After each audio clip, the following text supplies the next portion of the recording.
Bro, satu lagi nih, gua mau tanya. Ngomong-ngomong ya, kok Anies di media TV itu hampir tidak terlihat? Apa ini nggak bahaya, tak? Saya malah berpikir sebelum ini yang saya pikir, nah, ini Surya Paloh, bosnya Metro, kenapa ya nggak pasang iklan Anies itu saya juga bingung gitu. Apa Eh, dia pikir itu kamar berbeda itu bisnis kalau kau mau kau bayar lah itu kan.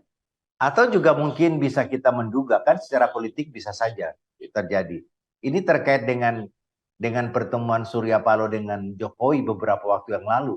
Nah, Ya, jangan-jangan itu juga yang membuat eh, iklan TV-nya Anies di Metro TV terlihat senyap. belum ada malah. Padahal tinggal 9 hari lagi mau pemilu. Iya. Tapi begini yang saya mau katakan. Yang paling penting sebetulnya.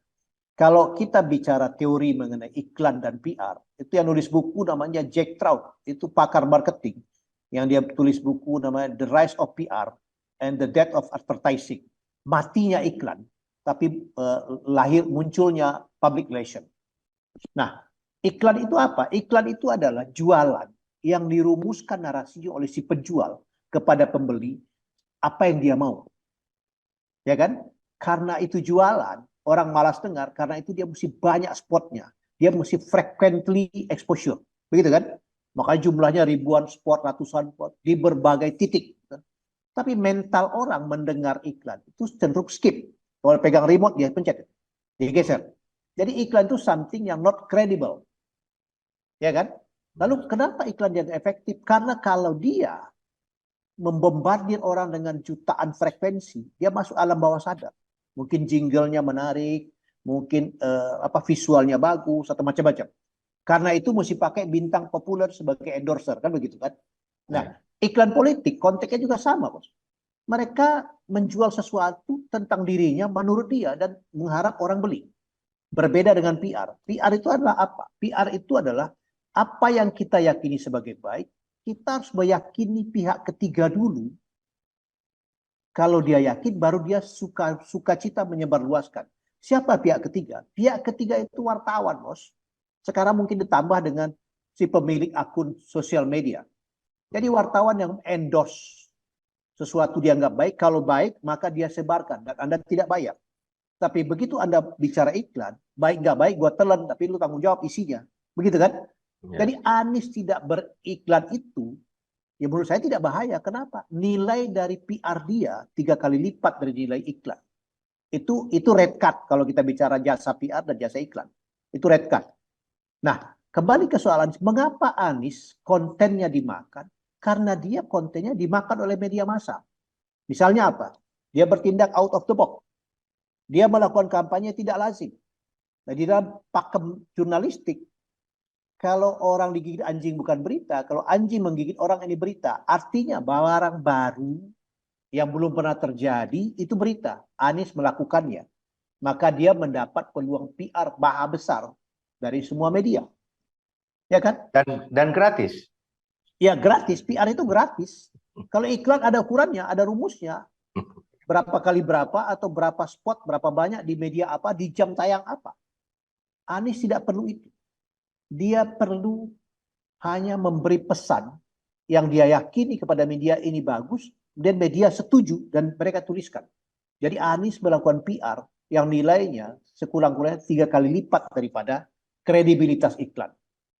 Jadi saya Ini tidak yang khawatir. bos, ini yang bicara ini mantan apa namanya wartawan senior dari sebuah TV, kemudian yang kedua mantan komisaris utama TVRI ya. Oh, Jadi mutunya oke ya. bukan, sebagai wartawan kita diajari dulu mengenai kredo apa yang bukan berita, apa yang tidak berita. Kemudian saya pernah mengelola perusahaan PR. Titik singgung PR itu dengan wartawan itu adalah PR harus meyakinkan media mengenai barangnya bagus. Ya kan? Hmm. Kalau barangnya bagus, maka wartawan menuliskannya dalam bentuk artikel, liputan. Tapi kalau iklan nggak perlu itu, Bos. Panggil media agency, ini saya mau pasang iklan, selesai. Orang tidak mempertanyakan. Tapi tapi tapi kalau Anda membuat PR, maka tantangan pertama melewati barikade perspektif wartawan. Nah, Anies melakukan apa? Melakukan sesuatu yang memang favorable, disukai oleh media.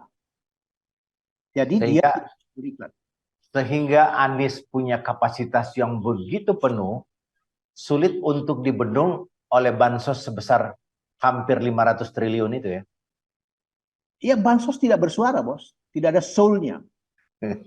Kalau tidak mau dibilang degradasi. Iya. Mantan wakil presiden Yusuf Kala menyebut ini menghinakan. Presiden berdiri di depan istana, kemudian bansosnya ditaruh, orang lewat dibagikan.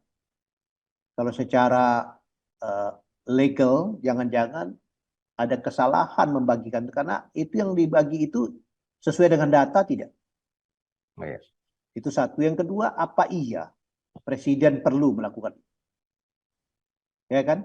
Apa iya segenting itu keadaan kelaparan? Dan anehnya, bansos itu tidak serta-merta habis begitu ditaruh loh. Orang lewat aja. Satu dua mengambil. Dengan kata lain, dia tidak punya apa ya? Tidak punya spirit. Sementara Anies datang tidak bawa apa-apa, datang. Kemarin saya dengar ada orang yang dari Bengkulu jalan darat ke Jakarta hanya untuk hadir di CIS tanggal 10. Jadi Anies mampu memberi jiwa. Itu semangat apa? Itu semangat konten kan. Artinya kemampuannya meyakinkan konten. Dan media makan itu, bos. Media makan itu semua barang-barang. Bahkan ada satu perusahaan angkutan dari Jawa Barat, itu dia menyiapkan 350 bus gratis untuk datang ke G-Spot. Ya. Ini sesuatu banget. Mereknya apa, Budiman atau apa namanya. Wah, itu dahsyat tuh dari Jawa Barat. Jadi warga Jawa Barat yang ingin datang ke JIS itu difasilitasi dengan 350 unit bus. Itu yang tercatat. Bayangkan yang datang secara pribadi, bos. Sekarang begini saya tanya, kalau bro jadi wartawan itu jadi berita nggak? Oh, berita. Ah, itu yang saya maksud. Berita. Kan Anies nggak perlu pasang iklan kan? Iya. Kalau bro jadi wartawan naluri ini berita kan? Iya, Gitu berita. loh. Jadi kemampuan yang membuat itu lebih tinggi nilainya daripada dia belanja iklan. Jadi ini ya, jadi mengapa Anies mendapat exposure yang luas itu, bro bisa jelaskan itu ya, banyak dari perspektif sebagai wartawan senior. Hah? Yang kedua mungkin ditambahkan, Anies itu bisa memberi konteks. Jadi pada waktu desak Anies di Maluku, saya lupa di Atambua barangkali ya. Terus dia bertemu dengan seorang dokter di pedalaman yang mengatakan saya dokter sendiri di satu kabupaten. Dan saya nggak bisa pegang semua pasien itu karena luasnya cakupan. Tahu Anies memberi konteksnya. Anda tahu ini daerah apa? Ini Ambon, ini Maluku. Ini tempat lahirnya J. Leimena, Menteri Kesehatan pertama Republik ini dan pahlawan nasional. Apa kira-kira reaksi orang Ambon? Bangga bukan? Itu kemampuan memberi konteks kan. Memberi relasi atas peristiwa aktual dengan sejarah masa lalu, sejarah kontemporer atau nilai-nilai. Itu nggak bisa dadakan, bos. Kalau Anda kurang baca, Anda kurang melihat perspektif sosial, nggak bisa itu. Bikin konteks itu. Jadi kalau kita mengatakan bahwa Anies itu kecerdasan di atas rata-rata capres yang ada itu, rasanya sah ya, bos. Rada masuk akal, dapat diterima. Buktinya omongan dia layak kutip semua. Iya. Nah, kalau saya pengalaman jadi wartawan, PR kita itu mencarikan statement yang menarik, yang layak kutip. Nah, kalau ketemu dia, kita enak kerjanya. Yang repot kita ketemu orang omongnya muter-muter, tapi kita nggak tahu substansinya. Dengan Adi sebenarnya gampang. Kita dengar dia ngomong aja, kita udah tahu. Oh, ini judulnya ini. Kira-kira pertanyaan gue begini, Mas. Ada nggak capres yang kira-kira seperti itu, Mas? Untuk kondisi sekarang belum ada. Oh. Sekarang belum ada. Untuk bukan yang mutar-mutar jawabannya itu loh. Kita nanya apa, jawabannya apa, itu ada nggak? Ada. Ada ya. Jangan disebut ya. Nggak usah disebut. Tapi kan jangan-jangan dia tidak sadar juga bahwa dia menjawab yang tidak semestinya. Atau dia itu hanya semacam defense mekanisme bertahannya begitu. Iya. Yang penting saya merespon. Efektif atau enggak, bagaimana orang menilai itu soal lain. Tapi ini ada pesan buat seluruh generasi muda lah. bahwa Anies bisa menjadi seperti itu karena dua hal. Dia sebagai seorang aktivis, kemudian yang kedua dia aktivis yang banyak baca. Ya, yang ketiga mungkin kekuatan dia humble, Bos. Iya, ya, betul, betul. Saya menyebut humble ini bukan karena kita kenal atau tidak. Perhatikan gesturnya. Dia bisa berpelukan dengan siapapun, termasuk dengan orang disabilitas. Berpelukan. Gak mudah loh, Bos. Di semua tempat kalau ada berpelukan, dia pelukan. Anak Sementara ada kecil. capres lain, begitu dipeluk langsung ditepis. Ada juga kan? Kalau bukan dia, mungkin ajudannya. Tapi maksud saya, ketulusan itu punya frekuensinya sendiri. Dapat dirasakan. Jadi kalau tidak tulus, dia nggak akan jadi konsisten itu gerakan. Jadi kalau kita sederhanakan, mengapa Anies masih perlu nggak dia beriklan? Nggak perlu, Bos. Dia pribadi sudah jadi nilai PR yang sangat tinggi, sehingga kemanapun dia pergi, media mengikuti, dan beritanya selalu menjadi bahan yang menarik untuk diketahui. Iya. Yang kedua dia bisa memberi konteks, yang ketiga dia humble, Bos. Kejujuran itu universal value, ketulusan itu universal value. Nggak bisa kita kotak-kotakkan. Dan itu menjadi jawaban mengapa Anies tidak perlu menggunakan elektron, organ untuk mengumpulkan massa.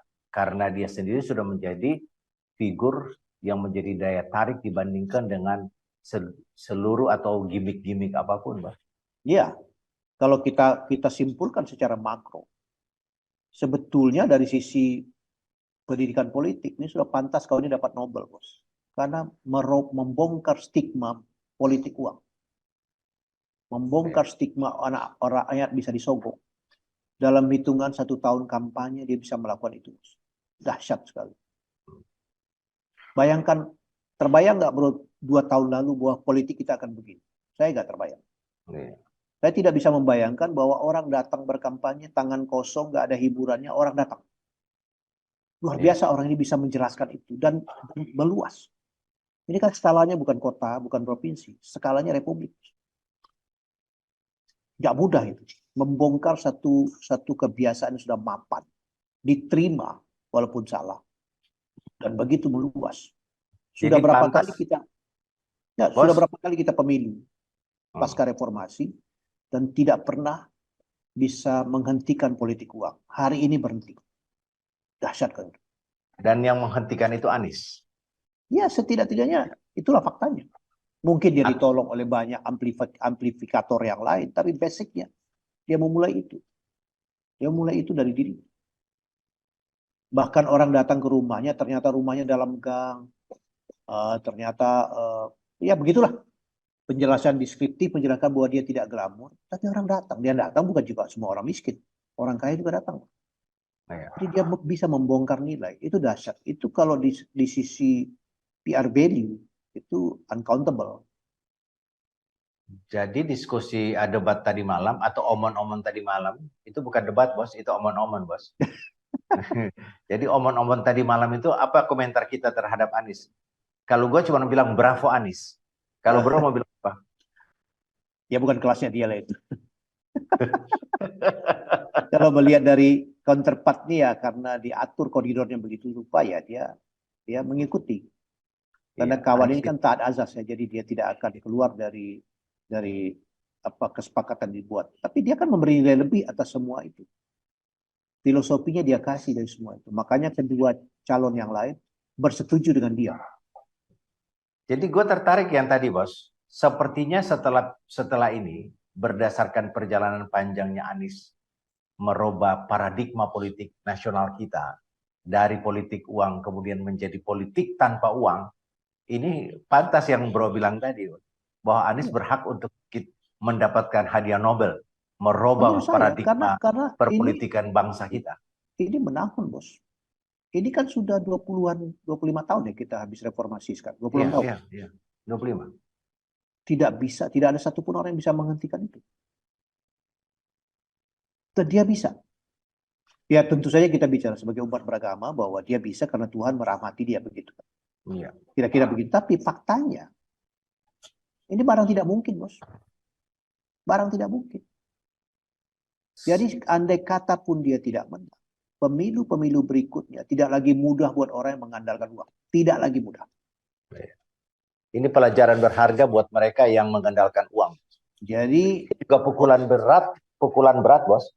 ya, Buat pasangan nomor 2 atau lebih khusus lagi buat Jokowi dan keluarganya, bahwa uang atau bansos yang dia gelontorkan sekian banyak bisa dijungkir balikan semua dengan apa namanya, dengan pendekatan Anies, Bos.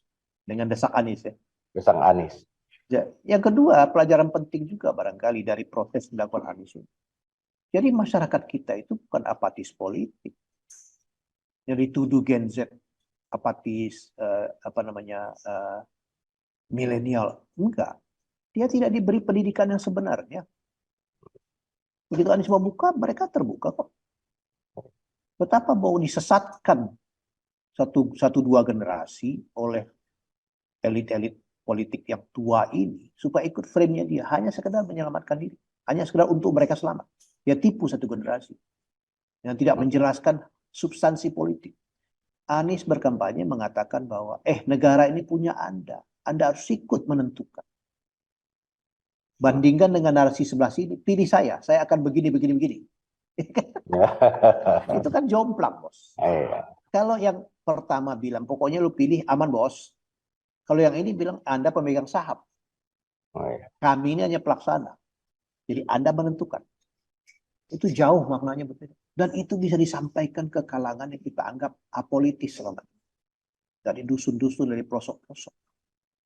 Orang-orang yang bekerja di pekerjaan informal. Mereka paham ternyata.